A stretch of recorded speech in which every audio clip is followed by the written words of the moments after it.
नमस्कार दोस्तों, कहानी संग्रह में आपका स्वागत है। आज की कहानी है एक बूढ़ा पिता कभी बोझ नहीं होता। रमेश जी खाने की मेज पर आकर बैठे और जैसे ही खाना थाली में लिया तो देखा आज फिर सब्जी में तेल और मिर्च ज़्यादा है। वैसे ही रमेश जी का कोलेस्ट्रॉल और डायबिटीज बहुत बढ़ा हुआ था। डॉक्टर ने उन्हें ज़्यादा घी, तेल और मिर्च वाले खाने से दूरी बनाए रखने को कहा था, लेकिन बहू रमा को कहने से भी फायदा क्या था। वह तो वैसे भी अपने मन की करेगी।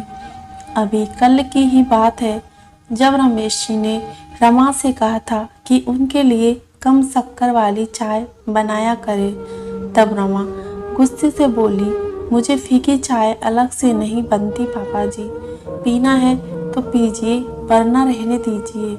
तब रमेश जी की यही सोचने लगे कि चाय में तो करना ही क्या होता है, पहले मुझे कम शक्कर वाली चाय देकर फिर उसी चाय में शक्कर डालकर सभी के लिए मीठी चाय बना सकती है। बहू फिर भी मुझे अलग चाय बनाकर नहीं देती, फिर तो सब्जी और दाल तो मेरे लिए अलग बनाना नामुमकिन है। रमेश जी ने जैसे तैसे खाना खाया। मन में तो आया कि कह दे बहू मेरे लिए अलग खाना बनाया करो, मगर रमा के गुस्से को सहने की हिम्मत रमेश जी में नहीं थी, इसलिए थोड़ा सा खाकर उठ गए। थोड़ी देर में बेटा राकेश भी आ गया। उसके आते ही रमेश जी बोले, बेटा मेरी पेंशन के पैसे अब तक आ गए होंगे, मुझे डॉक्टर को दिखा ला। डॉक्टर ने हर महीने रूटीन चेकअप के लिए बुलाया है। पिछले महीने भी कोलेस्ट्रॉल बहुत बढ़ा हुआ आया था, इस बार भी न जाने कम होगा या नहीं।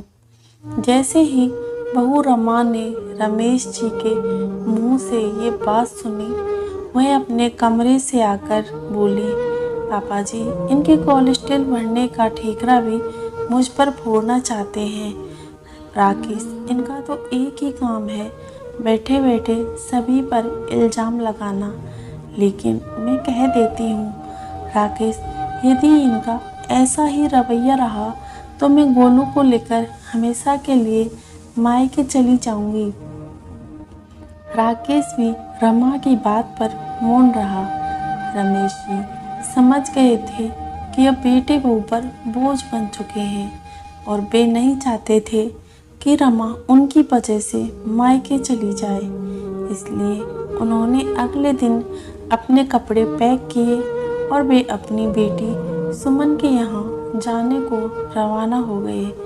राकेश को जैसे ही पता चला कि पापा हमेशा के लिए उसकी बहन के वहाँ जा रहे हैं, उसके चेहरे की हवाइयाँ उड़ गईं, क्योंकि पापा के साथ उनके हर महीने की पेंशन भी चली जाएगी। थोड़े ही दिन बाद रमा के मायके से बुलावा आया। रमा की भाभी लता का फ़ोन था। वह बोली, दीदी हमने घर में गणेश जी की मूर्ति बिठाई है, तो आप लोगों को दर्शन करने आना है और सभी को यहाँ खाना खाकर ही जाना होगा। रमा वैसे ही भी रमेश जी के उनकी बेटी के पास चले जाने से बहुत खुश थी। वह बोली, हाँ भाभी हम लोग जरूर आएंगे।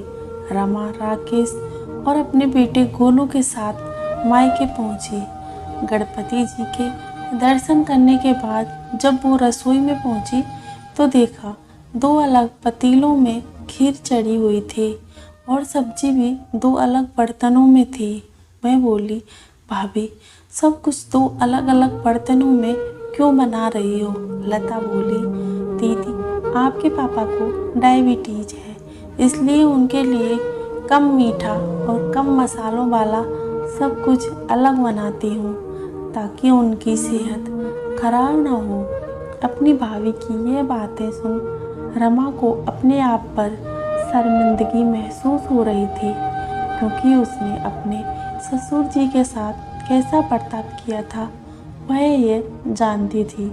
राकेश भी बाहर रमा के माँ पापा के साथ बैठा था। उतने में रमा का भाई वहां आकर बोला, बाबूजी, ये लीजिए मेरी इस महीने की तनख्वाह। और फिर दोनों बाप बेटा दोस्तों की तरह बात करने लगे। राकेश ये देखकर सोचने लगा कि वह जो अपने पापा की पेंशन तक के पैसे अपने पास रख लेता था, कभी उसने अपने पिता के पास बैठकर दोस्ताना व्यवहार नहीं रखा। बेचारे पिताजी कितना अकेला महसूस करते होंगे अपने आप को। खाना खाकर दोनों पति पत्नी अपने घर आ गए। दोनों को अपने किए का पश्चाताप था, इसलिए दोनों दूसरे दिन रमेश जी को लाने सुमन के घर पहुंच गए। वहां जाकर पता चला कि रमेश जी सुमन के पति रोहित के साथ सैर पर गए हैं। सुमन ने भाई भाभी को जूस और अंकुरित नाश्ता दिया और बोली, पापा की सेहत अब काफ़ी ठीक है। रोज़ तुम्हारे जीजाजी और पापा सैर पर जाते हैं, फिर आकर ये नाश्ता करते हैं। रमा और राकेश शर्म से जमीन में गड़े जा रहे थे, क्योंकि उन्होंने पापा के लिए अब तक ऐसा कुछ भी नहीं किया था। उतने में रमेश जी और रोहित लौट आए।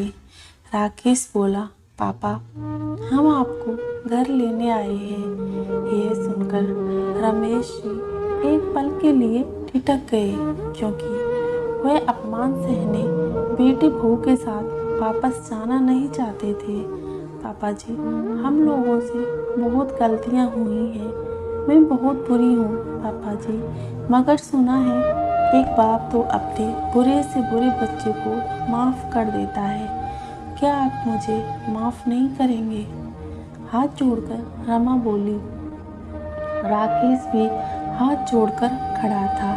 रमेश जी के सामने दोनों को यूं उतरा हुआ चेहरा देखकर रमेश जी भी उनके साथ वापस घर चलने को तैयार हो गए। अगले दिन रमेश जी उठे तो राकेश बरामदे में बैठा था। राकेश ने कहा, चलो पापा, सैर पर चलते हैं। इधर रमा ने भी रमेश जी के पसंद का कम मसाले वाला खाना तैयार कर दिया। दोस्तों, बूढ़ा पिता कभी बोझ नहीं होता, बल्कि ऐसे बच्चे धरती पर बोझ हैं जो अपने माता पिता को बोझ समझते हैं।